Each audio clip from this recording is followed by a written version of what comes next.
pessoas, né, tanto na igreja católica quanto na igreja evangélica. Então é muito importante isso, né? E assim, às vezes a gente esquece que a igreja na minha opinião, é a porta que se o seu jovem entrar, ele não das drogas, né? Porque assim você vê, se você for contabilizar dos jovens que foi na sua juventude para a igreja, raramente algum foi andar no mundo das drogas.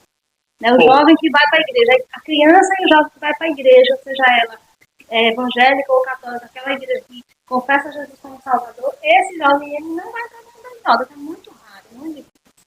Né? E aí os pais, eles têm que trazer essa cultura, né? E você falando aí do seu pai, eu também refleti um pouco do meu pai também era muito rígido, e ele também trazia essa cultura da espiritualidade dentro da nossa casa. Assim. Ele tinha uma essência evangélica, né, e tal, e assim, ele sempre ensinou os filhos que nós precisávamos estar rendidos aos pés de Jesus para a nossa vida fluir bem. E o interessante, Cristiano, que nesse momento ali, que era apresentado, né, a questão da forma dele, da espiritualidade, eu acredito, eu não compreendi. Muitos momentos, eu criava resistência, assim. Mas quando comecei a entender que se fazia necessário, dali já começa a criar gosto. Porque a existência do pai é salvar o filho e apresentar a ele o melhor caminho. E o pai, a mãe de Deus, é apresentado como aquele ditado, a moda, a criatura. Educação. Né? É a forma que eles, é a insistência, né? De ver, eles sabem que se o filho conhecer a Deus, ele vai ter uma vida tranquila, vai ter uma vida de paz, vai ter uma vida equilibrada. A espiritualidade é tudo na vida. E assim, é importante a gente falar para os pais o seguinte, gente, ó, existe uma fase na vida dos nossos filhos, agora eu sou mãe de 3, daqui a pouco falar dessa experiência aí, né? Eu sou mãe de 3, e chega uma fase, assim, somente a fase da adolescência, no meu caso, a partir dos 13 anos, até uns 16, o jovem, ele não quer mesmo ir para a igreja. Ele está querendo bater asas e voar, só que essas asas não têm pena. E ele não sabe, mas os pais sabem. Né? Então é importante para você, pai, mãe, não ceder isso. Aí tem pais que dizem assim, vou obrigar meu filho para a igreja. Não, não é uma questão de obrigar. Do mesmo jeito que ele tem compromisso com a escola, ele também tem que ter compromisso com a igreja, porque você, pai que está educando, você sabe a importância que a igreja tem para a vida do seu filho. Né? Para ele ter uma espiritualidade, para ele chegar na vida adulta com uma relação com Deus, ele precisa de uma igreja. E é muito importante isso, né? Às vezes as pessoas cedem assim, dizem que não, que tem que ser pela vontade, mas o jovem, ele acha que pode pôr porque tem algo, mas a gente sabe que ele não tem tempo. Não é verdade? Eu confesso, hoje, toda a minha história de instituição exige de mim suportar, dinamizar, ser alegre, ser feliz. E eu confesso que se eu não tivesse conhecido, se não tivesse me apresentado, meus pais não tivessem apresentado esse lado espiritual, o lado da educação, do trabalho, eu acredito que hoje eu não estava suportando tudo que eu já suportei como instituição. As dores do ministério, né? Não estava suportando as dores do ministério, como a CCB colocou. As dores da missão. As dores da missão. Eu, particularmente, não estava suportando. Porque os desafios são grandes. E gente com sensível não suporta viver nenhum tipo de missão. Ele não suporta manter nem sequer o mínimo do mínimo do trabalho, da família, do casamento. Nada. Ele fica sem estrutura para isso. Existem desafios, né? Eu costumo dizer assim, que viver é um desafio. E que graças a Deus, às vezes, ele não tivesse as lutas, as batalhas, porque aí não teria vitória. Agora, é claro que quando a gente está batalhando dentro de uma situação com um problema, que existe dor, que existe esforço, ninguém gosta. Mas gosta da vitória, da situação vencida, superada, aprendida. Às vezes são batalhas que a gente tem ganho, né? Mas isso não significa que a gente não aprende, que a gente não cresce. E realmente, e com Deus, é a certeza de que sempre vai ser o melhor para a nossa vida, né? E a vitória é garantida. É garantida. Mas continue, e aí, como foi essa questão? Você começou a falar dessa parte de crescer franciscano? E passei pouco tempo, né? A questão de ser padre, né? De estudar no seminário, passei pouco tempo. Mas foi o suficiente para abrir a minha mente para novos horizontes. Né? Então, quando eu volto não para a minha casa. Não volto para o seminário, não volto para a minha casa, volto para a paróquia. O padre nem pensa em voltar para a sua casa. Se permanecer na paróquia, pois tem as atividades. E daí, nessas atividades, que eu confesso, foram 13 anos na paróquia. 13 anos de dedicação, de muito trabalho, e valeu a pena, porque teve dificuldades também, grandes dificuldades, grandes barreiras, porque trabalhar com pessoas, com gente, sempre há dificuldades, mas foi dali que surgiu, que nasceu a comunidade hoje de Misericórdia. Porque lá eu conheci o Carimbão, sempre me visitava. Na paróquia? Na paróquia. Ele começou a fazer um vínculo, por ele na época ser político. Ele começou a fazer um vínculo, e esse vínculo foi criando essa amizade, foi criando essa abertura de confiança. Né? Ele falava muito das comunidades para você, da vivência dele? Ele, na época, ele não tinha ainda visão de comunidade. Logo quando eu conheci ele não tinha visão de comunidade. Ele estava mais voltado para o trabalho dele, que ele já fazia com as crianças lá do Coração de Jesus, lá em Maceió. Ele falava muito dessa realidade. E ele... Gente, dando uma parada aqui para a gente colocar o lanchinho. Tem que começar a comer, por causa da hora. Sim, ele tinha esse projeto. Eu já tinha, lá Coração de Jesus. Mas foi em 2008 para 2009, ele começou a se envolver, a conhecer uma das comunidades, conhecer a comunidade do antes, e dali começou ele sentir essa vontade de trabalhar, de conhecer melhor e investir. Quando eu cheguei em 2010, ele senta comigo, eu gostaria de 10 comunidades, eu gostaria que uma dessas 10 você fosse missionário, você fosse aquela pessoa que tomasse conta dela. Ele já era deputado? Ele é deputado. Gente, abrindo aí uma deixa, que nem todo mundo conhece. Carimbão, Edivaldo Carimbão, deputado federal aí por 30 anos, né? 30 mais ou menos, 30 anos de mandato. Como ele disse, sem nenhum processo. A gente tem muito orgulho também pela história dele. E lá atrás mesmo, eu recordo dessa história, porque na época eu e Marcelo servimos na comunidade Shalom, ele era fundador de lá. E aí o Carimbão tinha 7 comunidades em Alagoas, pelo menos que a gente sabia que existia, a gente começou a se juntar através da chamada dele, de querer mudar a realidade de Alagoas, estava num absurdo de índice. E aí ele começou a conversar com pessoas, a provocar pessoas que já tinham missão no coração, que já faziam um trabalho assim como a gente, e várias pessoas influenciadas por ele. Ele também ajudou muito, acho que ajudou 99% das comunidades que existiam lá, o Carimbão ajudou de uma forma. Né? Aqui ele não ajudou diretamente, ele ajudou indiretamente. E aí fez a proposta para o Arli. Ele lança a proposta para mim em novembro de 2010. Ele lança a proposta e eu, na emoção, eu já respondi naquele momento. Não, não é assim não. Você tem que pensar, tem que refletir. Leva aí uns 15 dias para você pensar sobre isso. Mas eu suportei 7 dias e quando chega esses 7 dias, eu já dou a resposta a ele.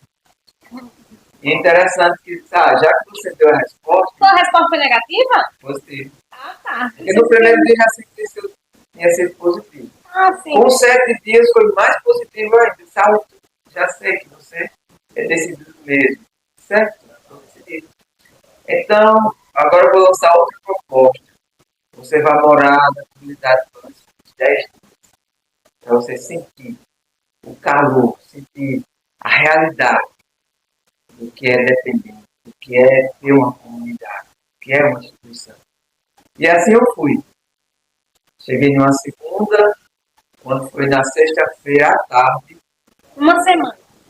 Não, já fui saindo. Era para demorar mais. Comunidade Nova Jericó, fica lá em Marechal Deodoro. Isso, Comunidade Nova Jericó, que até eu agradeço muito ao Anderson por essa abertura, pelos ensinamentos que ele passou para mim. E um deles até hoje eu carrego. Eu quero dar uma lição a você, ele falou antes, né? Pois não. Quero dizer, quando alguém vier com o caju, com a castanha, para você, quando vier com o caju, você já apresenta a castanha. O que quer dizer? Nunca fique nas mãos dos outros, né? Esteja sempre atento, esteja sempre atento. Porque o acolhido ele tem essa tendência, por nada ele querer que a gente fique nas mãos dele. Então isso não faz bem. Químico, fora, mas principalmente dentro da comunidade tem essa coisa que a gente chama de manipulação. A manipulação. O manipulador que, se por um deslize, você pode estar do outro lado, tá, junto com ele. Fica difícil você aconselhar, fica difícil você ter uma referência. Não dá para caminhar dessa forma. Então, voltei. Peraí, antes disso, me fala mais. Vamos falar um pouquinho mais dessas uma semana que você passou na comunidade. O que foi que mais chamou a sua atenção? O que foi que mais impactou lá, na sua realidade como menino? É a forma deles chegar. A forma que eles chegam é muito delicada. Gente, só sabe o que é um dependente, não é quem vê. Quem tem alguém. É quem tem um dependente. Uma mãe sabe que ninguém o que é um dependente, né? E lá eu assistia a chegada deles e aquilo me impactava. A forma deles conviverem, aquilo dava um aperto aqui no coração, né? Porque em muitos momentos eles eram agressivos entre si. E eu ali rápido me questionava, é isso que eu quero para a minha vida? Como chegar para resolver um conflito dessa natureza? Tudo isso naquele momento eu já me questionava. Mas ao mesmo tempo eu queria me envolver. E é normal você ter um receio. Né? É normal, que é algo que você não tem habilidade. Não, e quando não sabe o que é comunidade, não tem medo. Assim, medo mesmo dos acolhidos, não é nem medo de não saber lidar com a situação, é medo da pessoa dependente, que a gente sabe que muitos deles realmente cometeram crimes, viveram no mundo, né, da marginalidade, então as pessoas têm esse medo. E aí eu quero até aproveitar também, usar esse bate-papo aqui para dizer a você que não precisa ter medo de chegar na comunidade, tá, pessoal? As comunidades acolhedoras são comunidades voluntárias, muitos são aqueles, né, porque eles decidiram mudar de vida. Então, assim, eles chegam até aqui e eles se submetem, tem regras, tem um monte de coisa que é necessário. A gente trabalha com reeducação espiritual, reeducação né? Não, fica longe, né? Estamos aqui organizando para ir comendo, gente. Vai comendo nesse meio. Você quer. Aqui é para a gente ir conversando e comendo. E aí, assim, você pode trazer, os meninos chegam aqui, eles ficam aqui porque eles querem. Então, eles não são violentos aqui dentro. Quando ela me falou assim, que existia situações, é situações do dia a dia, né? Você acontece até na nossa casa. Situações de se entender, de não concordar. E às vezes, querer desistir do tratamento, querer ir embora por causa de uma camisa. Qualquer coisa assim, a gente, com uma administração, precisa estar ali. Para resolver os problemas. Às vezes a abstinência da droga para ir embora, a pessoa fica realmente muito agitada, muito. E a gente precisa ter sobriedade aqui de estar ali. resolvendo. Então, realmente, tem pessoas que têm medo do mundo, né? Mas assim, você lembra de alguma história assim lá que mais chamou a sua atenção? O que mais chamou a atenção sobre o conflito foi o momento do futebol, que é normal dentro do cronograma, e tinha um futebol, e nesse futebol houve uma agressão na questão da bola, né? E houve o contato foi forte, corporal, físico, e daí surgiu as fortes discussões, gritos em toda altura, um chegando próximo do outro com o ar bem, né? Então, nervoso. Então, isso foi, assim, eu assistindo tudo aquilo ali e me impactou, né? Aquilo me deixou, mas ao mesmo tempo eu estava decidido mesmo a aceitar o desafio. Outro momento muito que me chamou a atenção foi numa partilha de convivência entre eles. Quem estava administrando, o missionário Cícero, ele estava administrando essa partilha e lá surgiu muita agressividade, né? Na hora de intervir, na hora de aconselhar. Então, isso também me chocou, me abalou com a minha estrutura, né? Mas, mesmo assim, eu continuava respondendo, é isso mesmo. Foi criando em mim várias confirmações, apesar dos desafios que eu estava presenciando ali já naquele momento. E eu imaginava, e aí? Foi uma semana de choque. Uma semana de choque. Mas eu me envolvi com os acolhidos, eu fiz terapias com os acolhidos, eu participei até construir, fazer uma cerca lá, as atividades, me envolvi mesmo. E nesse período chegou o promotor, o Dr. Flávio. Ele lançou ele conversando com o antes, ele falava, talvez esse aí não tenha futuro.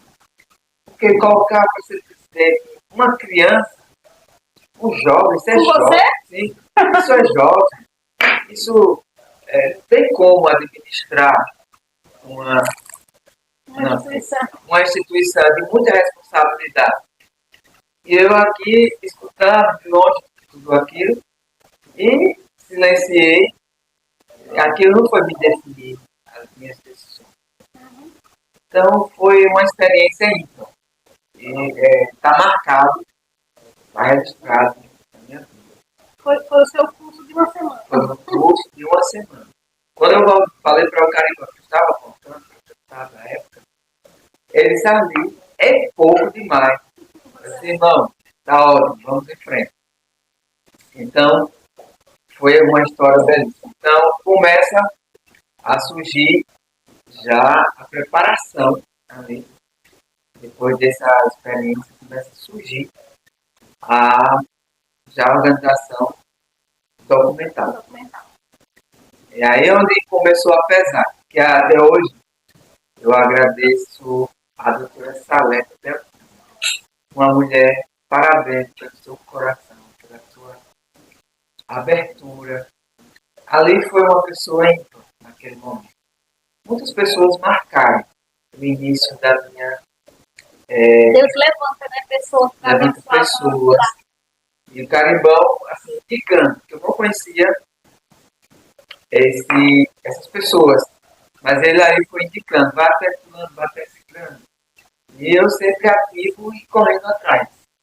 Foi dando certo a questão do CNPJ. Desde o começo, você queria que fosse bombeiro? Ou você ia... Não, de início seria em Major Stop. O Caribão pediu que procurasse uma terra em Major Stop. Depois ele liga para mim. Arlene, você aceita o lugar que eu te apresentar para fazer essa inscrição? Qualquer lugar. Aí eu fui imediato aceito. Para o senhor me mandar, eu estou à disposição. Mas pode ser Palmeiras dos Índios, Eu disse, irei com todo carinho, irei com todo amor. É quantos km? 62, se eu não me engano. De 58 a 68, por aí assim, é a distância. Né? E quando ele coloca para mim, eles vamos olhar até. Aí fomos olhar. Então, eram duas instituições. E ele montou em Palmeiras. Assim. Uma Nossa Senhora das Graças e outra Divina Misericórdia. Nossa Senhora das Graças, a Cleonice. Eu fiquei com a Divina Foi no Misericórdia. mesmo tempo? Achei que você Mesmo tinha sido tempo. antes. Mesmo tempo. E o lugar que era para que a Cleonice ficasse, quem ficou foi o Arlindo. E o local que era para mim ficar, quem ficou foi a Cleonice. Quem fez essa inversão, depois de tudo ter escolhido, foi o próprio Caribano. Mas foi o senhor mesmo anuncia, porque eu não tenho responsabilidade sobre isso. E assim começa toda a história, como eu falo, documental, né, estatutária, estatuto, depois entra a questão da construção. Você construiu ali, não tinha nada? Ali era apenas 3 galinheiros. Faz me lembrar. Como foi que chegou os carros de construção ali? Pelo amor de Deus, eu fui recentemente, gente, foi um sufoco para chegar. Confesso quando chove, né? E fica bem. É muito. Eu confesso que foi um dos maiores desafios que eu enfrentei em 2011 para construir a comunidade do Decor. Lá era 3 galinheiros. Só faz me lembrar de Manduce. E Manduce, para finalizar, depois ela passar para a infraestrutura melhor, ela fechou no convento, na casa, onde tinha um galinheiro, ela começou a acolher os doentes, os excluídos de Salvador. Era no galinheiro. Ela pediu permissão da irmã, da superiora, ela aceitou, que ela estava necessitada. Depois, a minha história começa dentro de um galinheiro. 3 galinheiros estavam desativados. Né? E lá é escolhido para montar a instituição. E por graça de Deus, nessa composição, existia um que estava finalizando, já estava no segundo ano, se não me engano, não é terceiro, um dos meus componentes, arquiteto, que é o Júnior Martins, que eu agradeço do fundo do coração por ele se dedicar, me ajudar a fazer toda a divisão dessa construção da comunidade. Então, ele foi fundamental para que pudesse erguer a nossa casa. E através do milagre foi construído, né? Porque... E grande milagre, porque para levar o material, parece que muitos donos de construção, de materiais de casa, de construção, dizem assim, eu prefiro não te vender, do que eu levar lá. Eu precisei contratar pessoas que faziam crédito, depois de uma grande conversa, depois de valores a mais para poder fazer essa viagem, para poder chegar ao material. E com isso tudo, o desafio é tão grande, mas Deus é tão bom, mas tão bom, que consegui construir 744 metros. 744 metros.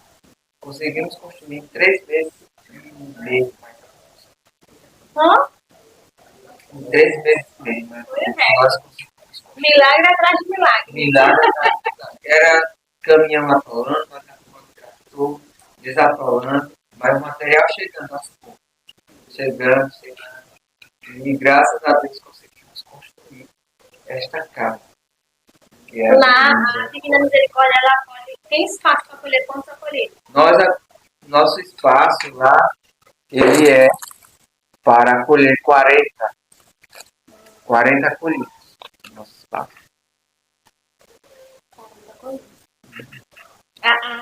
O lugar ali, assim, é difícil de chegar, mas assim, difícil de chegar no sentido, né, de a gente tá acostumado com a cidade e tal, mas a paz, a tranquilidade. é surreal, né? Assim, é um lugar. Eu confesso que é um lugar que eu me sinto bem. Eu moro lá. Eu me sinto bem. Em residir lá, tem o meu cantinho reservado e resido lá. Lá eu acompanho meus acolhidos, onde estou com a minha equipe. Então isso facilita muito a pessoa residir Dentro da instituição. dentro da instituição. Quando é familiar, é uma questão delicada. Meu caso, a gente morou alguns anos dentro da instituição e depois a gente precisou sair, porque nasceu as crianças e eu tenho 3 meninas, né? Mas mesmo que não fossem meninas, né? Mesmo que fosse menina, é complicado, porque tem a questão do casamento, da privacidade, tem a questão dos filhos, que, enfim, é um processo, né? Mas realmente, morar dentro da instituição tem outro nome, assim, né? Eu resolvi casar com a missão. Durante toda a minha vida, não, graças a Deus, não falei ninguém, né?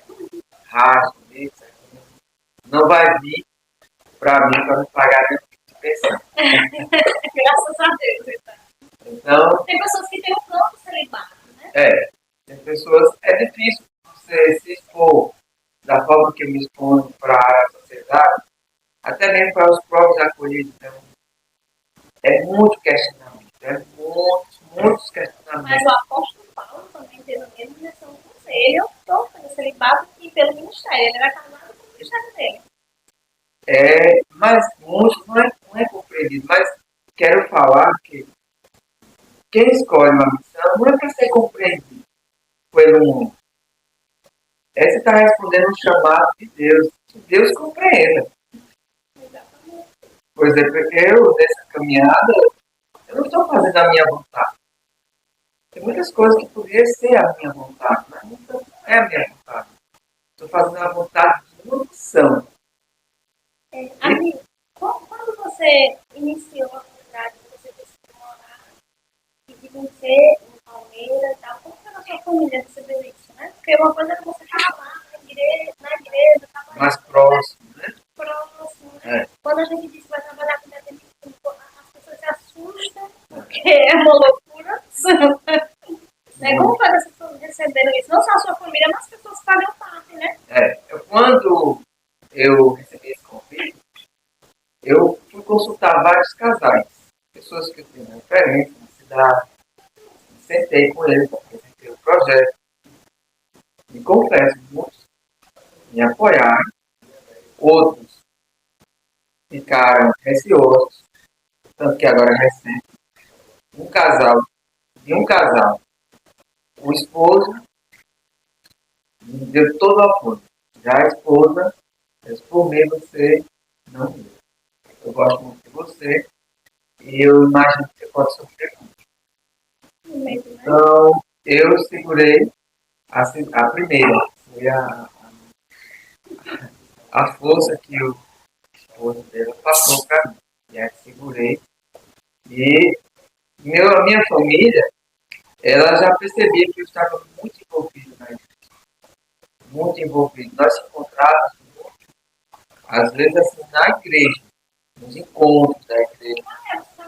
Né? Já não parava. Mas, assim, essa questão, por exemplo, de você estar na igreja, um ministério muito bonito, todo mundo acha lindo quando a gente está na igreja servindo e tal. E aí você vai sair da igreja para estar numa missão cuidando de um monte de dependentes. Aí é onde veio a minha família. Primeiro, eles começaram a aceitar. Abrir mão de tudo e morar dentro da casa, eu acho que é o maior choque. Depois eles começaram a fazer questionamento. Meus irmãos, a minha mãe. Mas isso dá certo? Mas por sua vida, quem é que vai estar com você? Não, eu estou indo para uma realidade e vou me dedicar. E assim eu fiz. E minha mãe sempre, até hoje, até o mês passado, se não me engano, ela ligava para mim para vários questionamentos. Depois de 13 anos para fazer. E hoje, você tem carro, você tem casa, você tem salário. Cuidado de mãe, né? O que você tem? eu até entendi os questionamentos dela. Ela disse, mãe, é o seguinte, eu estou na missão, nada que se tem. O que eu tenho é da instituição. No caso, o que se tem é da instituição. Eu sou a instituição. Você tem um melhor que o gravador de direto do céu. Porque, na verdade, eu estou para servir. E, ao mesmo tempo, eu estou sendo servido. Porque nunca me faltou roupa, nunca me faltou comida, nunca me faltou absolutamente nada. Teve dificuldade, enorme dificuldade. Mas Deus, assim, se teve aperto, mas estou aqui porque passou. E eu confio muito naquela mensagem de 1 Samuel, capítulo 7, versículo 12. Até aqui, o Senhor tem nos ajudado. Eu, a parte que... Mas até aqui o Senhor tem nos ajudado a caminhar. E eu sinto essa força, eu sinto essa presença dele nessa minha caminhada. E vale a pena, porque eu sempre tenho algo comigo que ajuda as pessoas. Quanto vale? Marcel, faz essa pergunta, as pessoas estão... Não tem preço. O que é que pode substituir por uma vida? Não existe nada mais gratificante. Quando a gente encontra alguém que...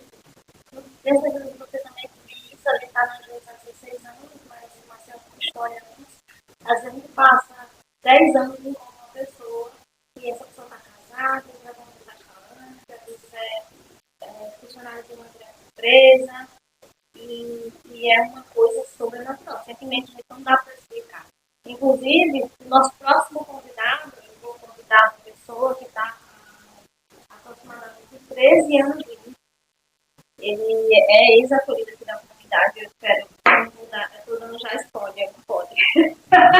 Estou orando esses dias e buscando no Senhor que eu quero convidar, porque eu quero ser uma pessoa que, além de ficar gravado, eu acho massa, sabe?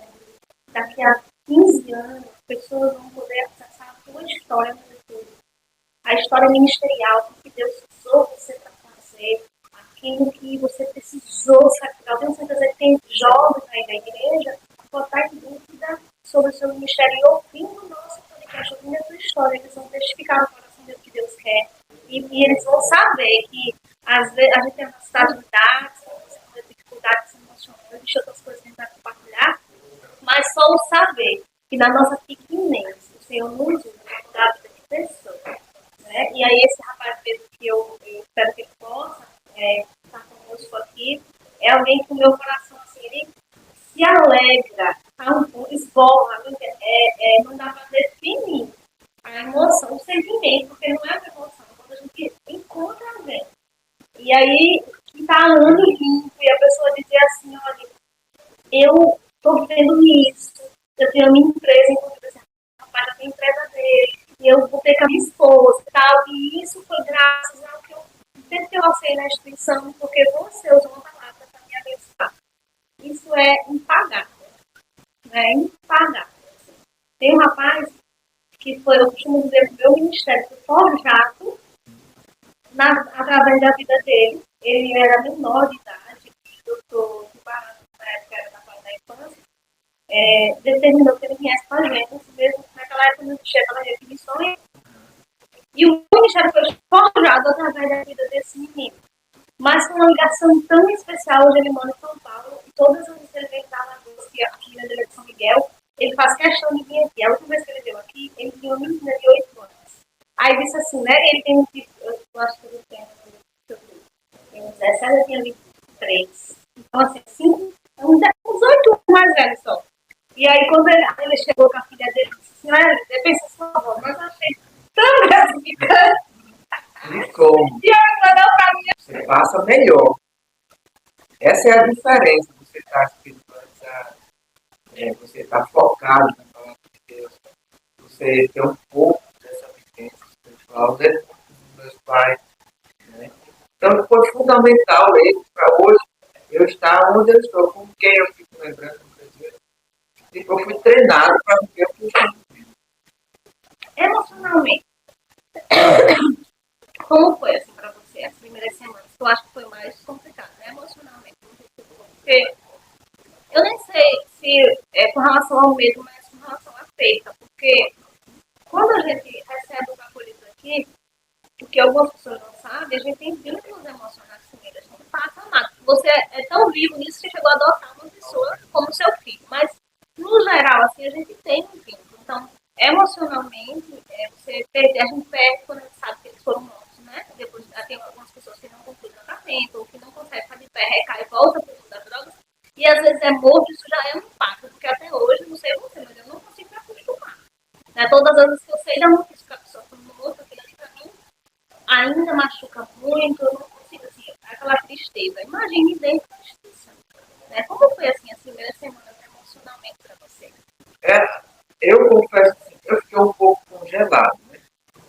Eu fiquei um pouco sem reação, porque para mim aqui, eu não imaginava que eu ia passar por aquela realidade.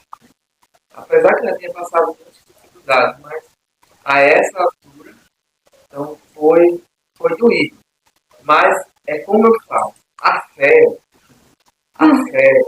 a questão da espiritualidade vai fazer com que você se levanta, você caminha, você não para.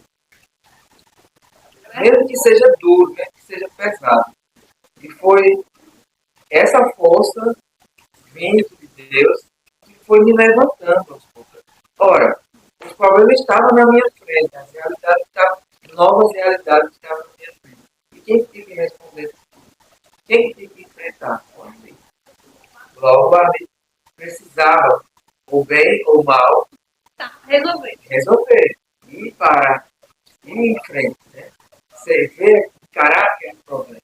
Então, eu fui me recuperando aos poucos, fui me restabelecendo aos poucos. Já faz quanto tempo? Já faz uns 9 anos, por exemplo. Foi a graduação. Ministerial. Exatamente. Pessoal, eu quero abrir um ênfase nessa história que a Bia contou, para dizer a você assim que as histórias que a gente conta aqui é uma história, né? Por exemplo, o Arthur tem 14 anos, isso aconteceu uma vez na instituição dele. Se eu não me engano, acho que em nenhuma instituição já aconteceu isso, mas algumas, você lembra? Aqui em Alagoas, pronto, então nós temos 26 comunidades mais ou menos que estamos interessados, né? Na nossa associação tem 22, mas tem algumas instituições que estão associadas, umas 26. Então, assim, em todos esses anos eu tenho o quê? 17 anos de comunidade, que eu conheço comunidade, 17 por aí. Só aconteceu isso uma vez na comunidade do amigo. Então, não é comum que alguém entre dentro da instituição e queira fazer mal a uma coisa do nosso aqui. E não é só esse menino que cometeu crimes, que tem bronca, como ele já falou, né? Só que, assim, eles chegam aqui dentro para mudar e eles, na maioria das vezes, tem pessoas que dizem, mas fulano recaiu, voltou da droga. Mas alguém que foi acolhido numa comunidade, nunca vai ser a mesma pessoa. Porque lá foi falado para ele de uma pessoa chamada Jesus que pode mudar a história. É claro que nem todos conseguem mudar a sua história dentro de uma comunidade da forma que Jesus quer, mas ele nunca mais vai ser o mesmo. Então, assim, a comunidade é uma pessoa que tem, né, esse preconceito de achar que acontece isso com frequência, ou que é muito violento, e não é. Né? Então, assim, a comunidade vai ser o quê? 14, vai fazer 15 anos agora, dia 28 de outubro, 15 anos. E aqui só aconteceu uma briga nesses 15 anos, física, né? E aí tem pessoas que têm medo dos meninos. Gente, uma briga, né? Então, nem da nossa casa acontece mais, gente, 15 anos. Então, assim, sim, são pessoas que viveram no mundo da marginalidade, não são todos, mas são pessoas que cometeram crimes. Se eles chegam aqui, eles vêm para mudar, né? E de verdade, eles conseguem mudar essas pessoas. Não na sua totalidade, né? Mas tem pessoas que sim se transformam da água no vinho e muda mesmo, né? Arli, conta a história de alguém assim que mudou, de alguém que conta a história assim de alguém, vamos dizer, essas histórias que nos abastecem. Já que a gente falou de uma coisa triste, vamos falar de uma coisa feliz. Olha, eu estou diante de um, né? Eu sou Félix. Tá aqui nos bastidores. Tá aqui nos bastidores. E para mim, assim, é meu orgulho de estar comigo nessa luta, aceitou como algo para ele. Ele disse que não se vê mais fora dessa realidade de instituição. Mas eu tenho vários, mas um deles é o Marcos, o nome dele Marcos André.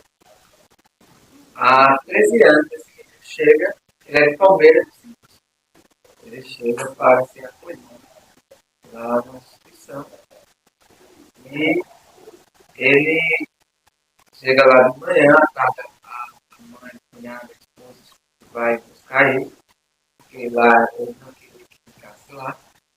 E ele não vou ficar aqui.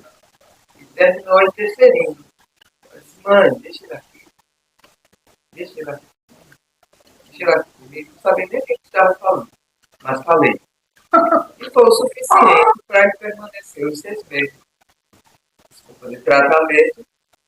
Para hoje dar grandes alegrias. Nesses anos que ele está fora das drogas, ele tem ele contornou a vida dele, que até ele, às vezes, se assusta. Porque não podia ter filho, tem um filho. Quando é mais do mundo, é um barco. Quando me vê, é besta. Eu acho muito bonito isso. Fez curso de educação física, tem faculdade, pós-graduação. Conseguiu estar trabalhando no Estado. Passou umas provas que você tem que fazer na seleção. Então ele trabalha no município, ele se dedicou à igreja, ele toca, ele dá aula de música, ele ganha com isso, vive disso. Hoje ele conseguiu reestruturar. A questão física é importante. Reestruturou a casa dele, conseguiu comprar o carro dele. A coisa mais linda agora é essa, uma moto para a esposa. Então veja, vale a pena a gente se dedicar a uma missão dessa? Quem recebeu esse chamado, acolha, aceita. Porque eu pedi a Deus, Senhor, se possível, me dá metade de uma pessoa recuperada. Se é difícil recuperar uma pessoa, eu boto mais dificuldade. Metade de uma pessoa recuperada. Eu desejo uma metade de uma pessoa recuperada. Isso logo em 2011, 2012, 2013. Porque eu olhava para ali, assim, a quantidade de gente que esse povo se recupera. Foi só passar o tempo. O tempo é a razão. A questão de você quer ver um pé de milho, colocar o milho, é você plantar a semente. Foi o que foi plantado. A comunidade de misericórdia foi criada. Já foi criada para cuidar de si. Logo, depois eu fui vendo, em 2018 eu me converti a essa missão, que eu não era convertido. Era não? Eu não era convertido, Deus sabe. Conta isso melhor, vai. Eu não era convertido de forma alguma. Porque vamos dizer, conflitos constantes. Pessoas que sempre recaem. Muitas dificuldades. Aqui pode nascer alguma coisa. A gente é tão julgado também, né? Sendo julgado, sendo perseguido. O missionário trabalha independente. Se ele, por exemplo, um relógio, ele é julgado. Não pode ter nada na vida, assim. Tem que andar nos trapos. É julgado porque não tem esposa, é julgado porque tem.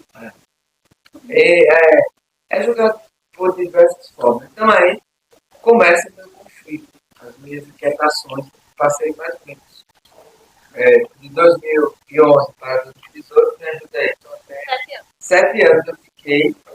Né, sem ser convertido. Fiquei naquela, caminhando, empurrando com a barriga. Passa o tempo, chega em 2018, eu começo a fazer o despertar. Ou hoje é hoje. Se amanhã eu me acordar, lá de fora, encerrou aqui a missão. E me acordei, graças a Deus. Foi no dia 9 de julho de 2018. Foi esse questionamento, essa provocação que eu fiz comigo mesmo. E me acordei dia 10 de julho. Convertido. E é o tempo que eu estou vivendo melhor.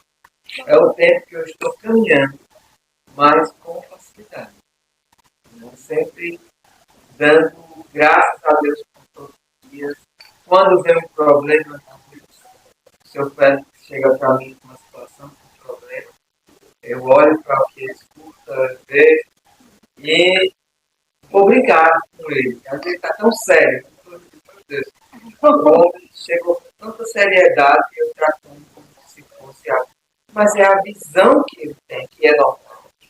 E louvado seja nosso Jesus Cristo pela visão que eu tenho hoje dos problemas, das realidades que vêm para a minha frente. Então, isso ajuda a gente a executar a missão. Porque uns têm uma preocupação de jeito, outros têm uma preocupação de uma forma mais leve, e isso torna o dia mais agradável. Chega no final do dia, já vencemos isso, E a solução fica mais fácil, e né? a solução fica mais fácil. Né? Então é isso que a forma que hoje eu me sinto assim, uma pessoa bem leve dentro da instituição, dentro dessa missão. Fico feliz mesmo. Eu acredito que eu faria tudo de novo. Tudo. Não acredito. Ia ter algumas exceções, claro, com mais amadurecimento, mas eu voltaria. Eu faria tudo. Vale a pena. E assim, existe mesmo essa reflexão assim, que você fez, eu acho que todos nós de alguma forma fazemos, né? Eu recordo que assim, eu passei várias fases, não exatamente como essa, mas eu passei, mas se eu não, porque colocar depois já na sala. Já trabalhava com essa realidade, ele trabalha desde os 18 anos, mais ou menos, na ação definitiva, como diz o Carimbana, estou chegando na ponte, então já. Quando eu conheci, acho que já tinha uns 18 anos que trabalhava com isso, como morador de rua, crianças de rua, e depois foi chegando aqui. Foi chegando para essa realidade de comunidade. Mas eu, no começo, assim, eu também tive muitas fases, sabe? É muito doloroso esse caminho, porque a gente passa por parte de muitas privações financeiras, mas também outras privações, né? De solidão, porque é uma missão que é difícil, né? Tem momentos por mais que a gente tenha a nossa equipe e a gente carrega um fardo enorme nas nossas costas que não pode exercer. Quando a gente tem alguém que a gente perde, uma acolhida que a gente via ali, teve uma recaída e foi ceifado a vida dele, para mim essa era a parte mais difícil. Eu lembro que quando eu ainda era voluntária na Shalom, eu tinha um menino chamado Anderson, eu costumo dizer que a minha conversão foi ali. E eu dizia assim, a minha história com a dependência química surgiu através de eu ser voluntária, professora de artesanato, eu sou artesã, e aí eu tinha uma amiga, que era líder do grupo que eu fazia parte da igreja, e ela conhecia a Maciel, e eu fui ajudar ela na atividade. Mas quando ela me chamou, eu disse assim, eu acho que eu não vou não, porque eu gosto de ajudar as pessoas, mas quem quer? Daquele tipo que ajuda, em maturidade, né? Mas as vezes ajudar muito. Então eu fui ajudar ela, passei um tempo no escola, primeiro eu passei. E aí eu fiz uma linha terapêutica com esse menino chamado Anderson. A gente chama dela de terapêutica, esse vínculo, né? Do amor de Jesus mesmo. E esse menino desistiu e foi embora. E com 2, 3 dias que ele saiu da instituição, ele foi morto. E para mim foi muito difícil, porque eu conseguia ver nele o amor que Jesus tinha na vida, porque na vida dele, muitas pessoas não sabem ou não sentem, né? Quem não tem independente na família não imagina o quanto esses meninos são especiais. Eu costumo dizer assim que o diabo ele trabalhou mais para transformar essa pessoa independente química, ele era mais especial do que certas pessoas. Então, tem pessoas muito especiais que chegam nessa comunidade, desse mineral. E eu orava muito para que o Senhor fortalecesse ele, para mudar a vida dele. E aí ele desistiu e foi morto. Então, para mim, foi muito difícil. Eu passei assim uns dias sem dormir. Olha, eu nem estava na primeira abundância, eu era voluntária lá, né? Aliás, ainda auxiliar da irmã que dava aula de artesanato. Mas eu comecei a entender e a amar a vida daquelas pessoas. E esse menino, assim, foi importante porque eu sofri muito. Foi um baque muito grande ele ter morrido. Assim, ele foi morto, né? E era como se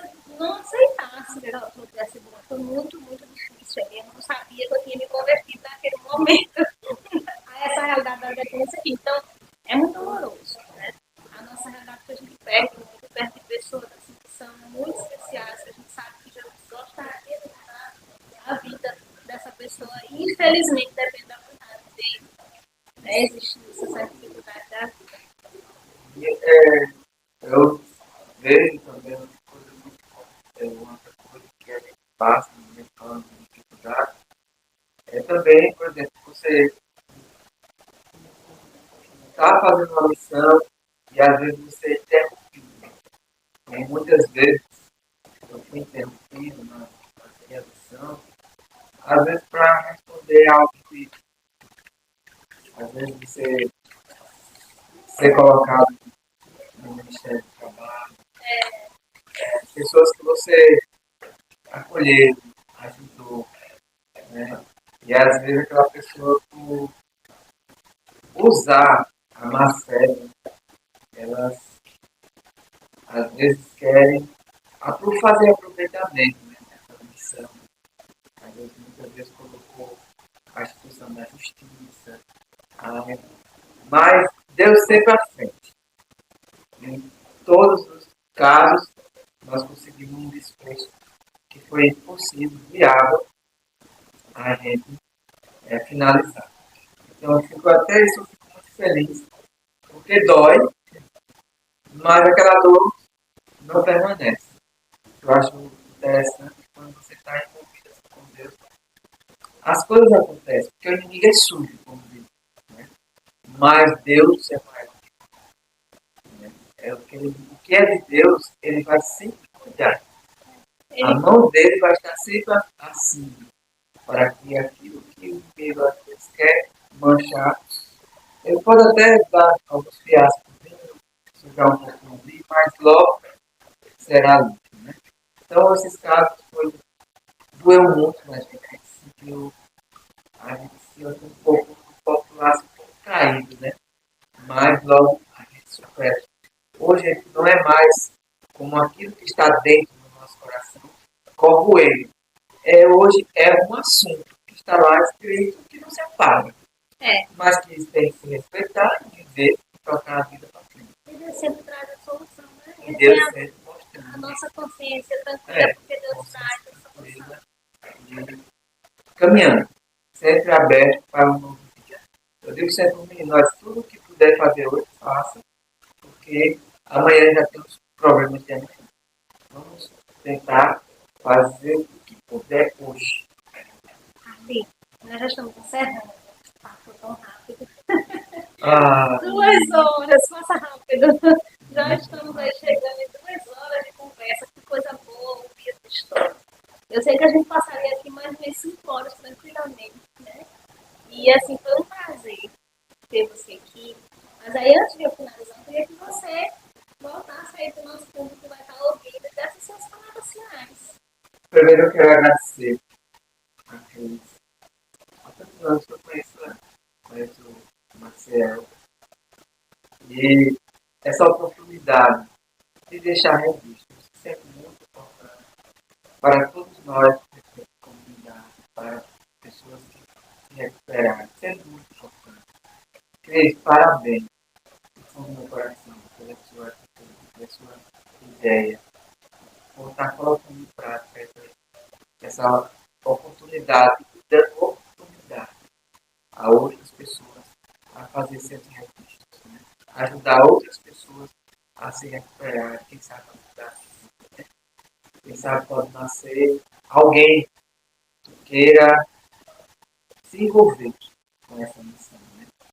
E que essa comunidade possa ser sempre abençoada, que você possa ser sempre abençoada por Deus, o Maciel e todos que compõem esta casa. Muito obrigado de coração. Mas eu quero dizer assim que eu vim aqui com missão, e por amor. Se fosse pela carne, não estaria aqui não. Porque a minha luta foi desde 5 da manhã. Passei o dia fora viajando. Amanhã às 5 da manhã, às 6 da manhã, estou com outra missão, que é o resolver e retorno à tarde. Né? Então, uma semana toda recheada. Por humano, impossível. Mas quando tem um lado espiritual, tudo se torna possível. E por ser missão, quero dizer o seguinte: os discípulos não só deram testemunho de Cristo ressuscitado, mas também eles foram testemunho de Cristo Jesus. É desta forma que, diz o Papa Francisco, a essência da missão é dar testemunho de Cristo, de sua vida, paixão, morte e ressurreição, por amor a Deus, homem, e humano. Os missionários e as missionárias não se voltam para si mesmos, mas para os outros. E eles oferecem Cristo Jesus em palavras, em obras. E em palavras e obras, a boa nova da salvação, com alegria, com amor, como fizeram os primeiros apóstolos. Então, o presidente de comunidade, primeiro ele tem que servir a Cristo, levar a Cristo. Levar todas as pessoas a Cristo. Então, essa é a mensagem final que eu passo para todos. Eu me sinto um missionário, me sinto uma pessoa que me dedica. Sei que preciso melhorar, sei que na caminhada tem muitas pessoas, mas eu aproveito o momento para pedir perdão no coração, porque hoje, nesse registro, eu quero deixar bem à vontade para agradecer a Deus pelas datas, mas também pedir perdão, porque eu quero fazer uma caminhada até e fazendo sempre à vontade de Deus. Cris, muito obrigado mesmo a todos, ao nosso irmão de câmeras, aos assistentes. Obrigado pela alimentação, por essa comunicação, pelo acolhimento. Que Deus abençoe a todos. Amém. Amém. Pessoal, muito obrigada. Você